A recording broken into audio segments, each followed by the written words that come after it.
काशान अकमल साहब, गंदम स्कैंडल की इतनी गूंज थी, इतनी बातें थी, रिपोर्ट नहीं आई। अब 4 ब्यूरोक्रेट्स के ऊपर जो है वो एक इंक्वायरी कमेटी बना दी गई है।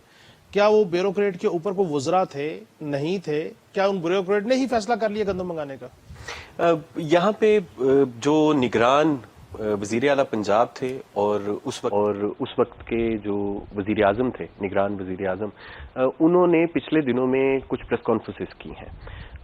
उनकी प्रेस कॉन्फ्रेंसेस दोनों एक दिन के वक्फे से हुई। इस्लामाबाद में जो मौजूदा वजीर दाखिला हैं मोहसिन नकवी साहब, उन्होंने एक प्रेस कॉन्फ्रेंस की और उसमें बताया, उन्होंने आईनी शिकों का हवाला दिया और उन्होंने कहा कि सूबों की रिकमेंडेशन होती है।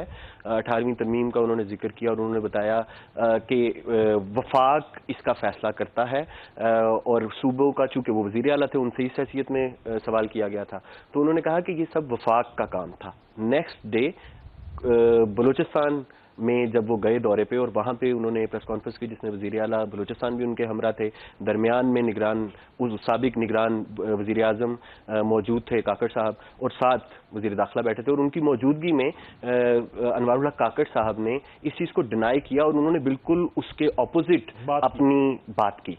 तो यहाँ पे जो भी हुक्म है वो बहुत प्रॉम्प्ट इंक्वायरी से आप तयन कर सकते हैं। मैं नहीं कहूंगा कि किसी इसके जिम्मेदार सिर्फ ब्यूरोक्रेट्स ही हैं, तो फिर ऊपर वुज़रा भी होते हैं। एक प्रोसेस है, एक रियासती ढांचा है, आईनी ढांचा है, इदारे हैं, सूबों के अंदर मैकेनिज्म मौजूद है, आइन उसकी बड़ी वजाहत कर देता है और उसी के तहत हम कोई चीज मंगवाते या बाहर जाने की इजाजत देते हैं। ये होना बहुत जरूरी है।